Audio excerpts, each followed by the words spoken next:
Yes, good morning everyone. This is Khushnood Parveen, your English educator. Today I am going to teach you poem A Thing of Beauty by John Keats.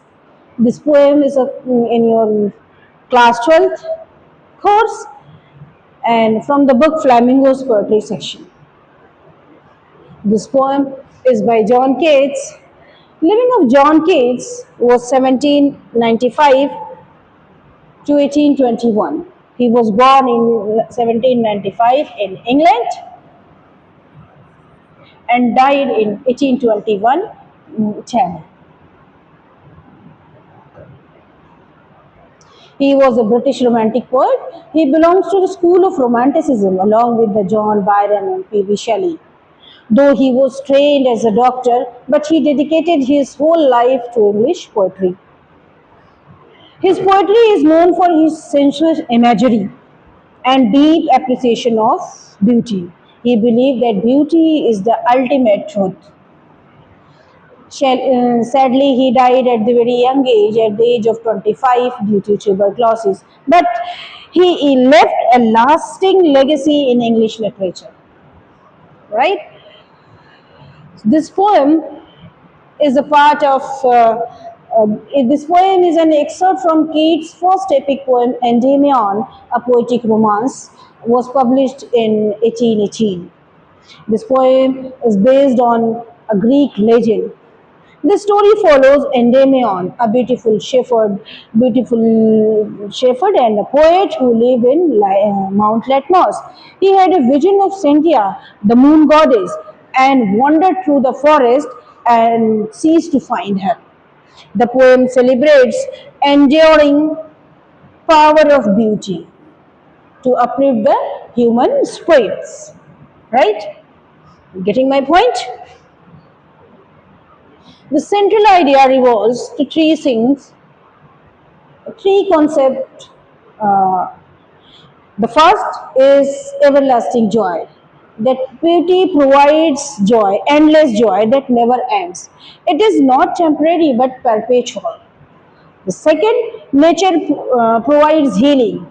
Nature acts as a balm, a medicine for the suffering and glooming human heart. And the third, true beauty offers immortality. It's a gift from heaven, following like an endless fountain of inspiration.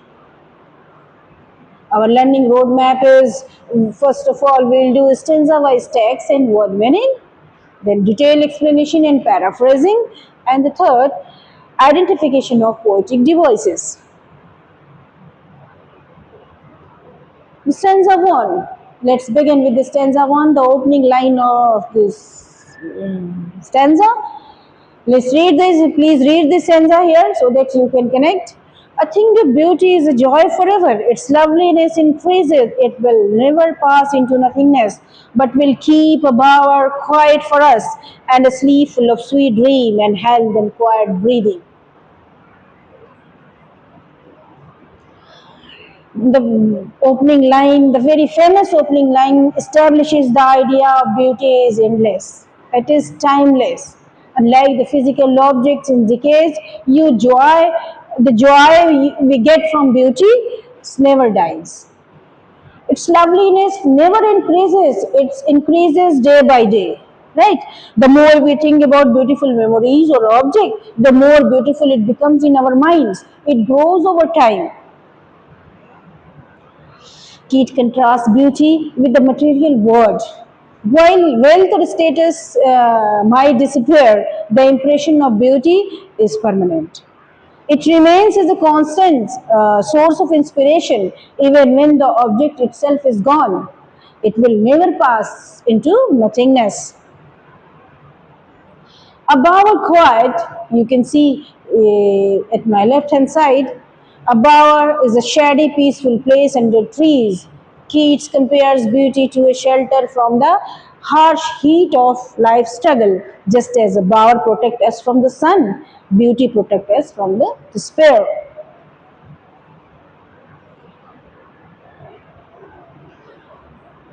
Beauty allows us to have mental peace. The peace leads to restorative sleep and physical well-being. Its quiet breathing represent the state of tranquility or lack of stress. The key vocabulary is from the stanza 1 over here: loveliness, nothingness, bar, or quiet breathing. Loveliness is beauty, attractiveness, as we know, nothingness, state of being non-existent, void. Whereas the bar, a pleasant shady place under the trees or climbing plants. Quiet breathing is calm and peaceful respiration, indicating the lack of anxiety. Right? Literary devices from the stanza 1 is metaphor, alliteration, enjambment. Metaphor here, beauty is compared to a peaceful, shady shelter. Alliteration, sleeves full of sweet dreams. Repetition of S sound. We can see in the line sleeve full of sweet dream. Repetition of S sound are here. Whereas the enjambment occurs when the sentence continues to the next line without punctuation, never pass into nothingness. Right? Hope you understand. So, what is your thing of beauty? Just think about beautiful things. Think about beauty. Think of a song or a sunrise or a person who always brings you peace. That exactly what Keys is describing. Right? Let's begin with the stanza 2. Stanza 2 giving us the idea of binding band. Please read the stanza here. Therefore, on every morrow, we are reading our flowery band to bind us to the earth, spite of despondence of human dirt, of noble natures of the gloomy days, of all the unhealthy and over darkened ways made of our searching. Yes, in spite of all, some shape of beauty moves away the pall from our dark spirits. Here he giving the idea of binding band. Like he says, every tomorrow we collect beautiful things. We collect beautiful memories to create a flowery band like this. You can see the picture at my left hand side. This band is a metaphorical connection that keep us wanting to live this on this earth despite all the pain. Without beauty, life is unbearable. It's flowery band. Our attachment to beautiful things that prevent us from the giving up. It acts as a theater to reality and existence. Keats acknowledged that the human world is full of negativity. Yet, in spite of all this, we find reason to keep going through beauty. Here, the poet laments on the shortage or on the dearth of noble nature.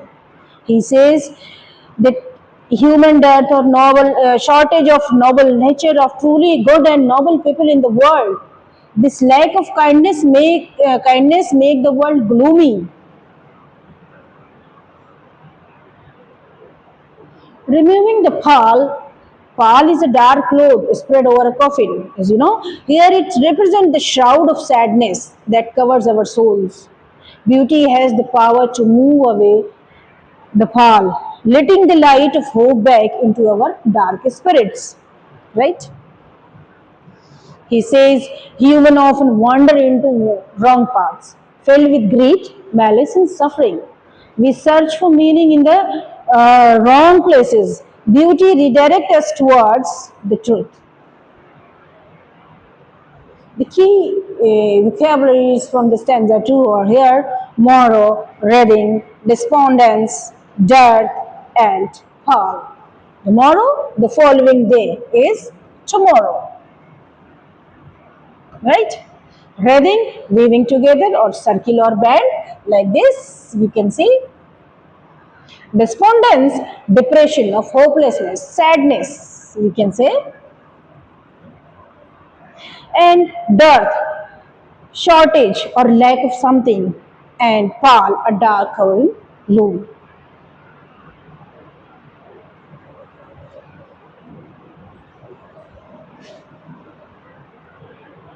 Let's begin with the stanza 3. Please read the stanza here so that you can connect what Keats wants to say. Here he is providing the nature's healing, that nature's providing heal for the humankind, such as the sun and the moon, trees old and young, sprouting a shady boon for simple sheep, and such are daffodils with the green world they live in, and cruel wills that for themselves a cooling covert make. Giants, the hot season in the mid forest break, rich with a sprinkling of fair musk rose bloom. He is giving the idea of beauty, things of beauty. The most basic and universal things of beauty are what? They are eternal and provide light into the entire world, regardless of human suffering. Who are they? They are sun and the moon. The shady boon also. Trees, both old and young, grows their branches to provide shady boons. Blessing of shade. Nature provides us for all creature without discrimination. Sheep represent here innocence. Even for the simplest creature, nature provides comfort. Some scholars believe sheep also refers to mankind who need the shepherd's God protections. Right? Whereas the daffodils, you can see the pictures, they are very nice. Daffodils with the green world they live in. The vibrant yellow of daffodils against the green forest creates a visual masterpiece. They are symbols of rebirth and new beginning. Clear rills, the small streams, rivers. These streams create a cooling cover, hidden shelter against the heat. They represent the refreshing quality of beauty.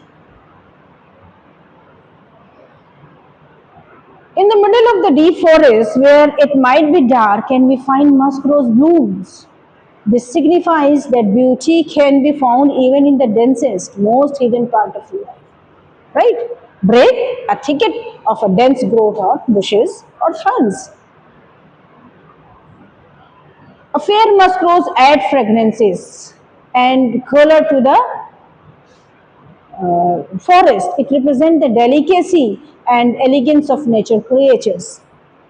Keats uses a factory of smell or visual imagery here to delight the senses. Key vocabulary from the stanza 3 are boon, rills, covered, break, musk rose. Boon, blessing or benefit. Rills, a small clear stream of water. Covered, a shelter of hidden place. Break, a thick masses of ferns or bushes. Musk rose, a type of wild rose known for its strong scent.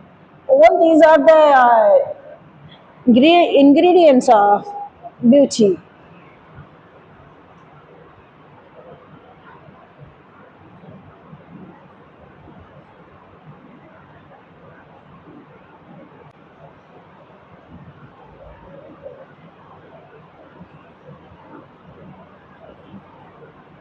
Let's begin the stanza 4. It present here the Keat present the mighty legends. Please read this stanza so that you can connect with the idea of what the Keat provide about the beautiful things. And such too is the grandeur of the doom.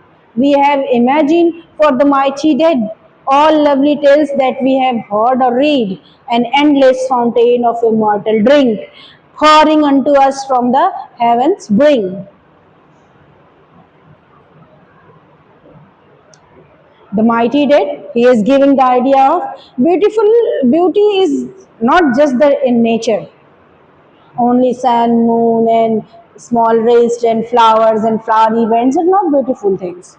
Beauty is also in human history. The mighty dead, our ancestor who performed great heroic deeds. Their stories inspire us to have their own grandeur. We imagine that those who died heroic death will receive great honor of the day of judgment. Even in the death, grandeur remains beautiful and inspiring. Right? Understand? Literature as beauty. Here he says that not only beautiful things are beautiful things, right? The beautiful articles, even the books, stories, and poetry are also things of beauty. They nourish our souls and allow us to escape the harshness of reality through imagination. That's what he said, that all lovely tales that we have heard or read.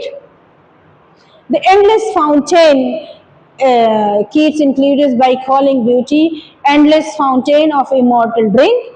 Here it is as if God is pouring nectar from the edge, bring of the heaven directly into our heart. The immortal drink is the elixir of life. It gives us the strength of face mortality and pain. It suggests that beauty has a divine spiritual origin. Beauty, divine grace. Here he means. The key vocabulary from the stanza 4 are here: grandeur, dooms, mighty dead, immortal ring, brink. Grandeur is splendor, impressiveness, or high social importance. Here. Dooms, destiny, fate, or often especially at the last day of judgment. Mighty dead, great people who have passed away. And immortal drink, a drink that grants eternal life, nectar, ambrosia, and bring age of watch. Right? Hope you understand well. Let's round up the poetic devices that has been used by the Keats in this poem, A Thing of Beauty. He uses metaphor here in a bar quiet, flowery bed, and endless fountain. He has given the alliteration present in the lines: noble nature, some shape, and simple shape. This repetition of N sound here, this S and sound of simple and sheep. Imagery present here in the daffodil with green words and clear hills. And transfer epithet occurred: gloomy days, unhealthy and over darkened ways. Right?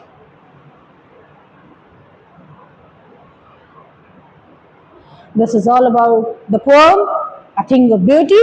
So Keats says, the beauty is truth, true beauty. Hope you understand well. Thank you for giving your attention. If you have any queries, you may ask question.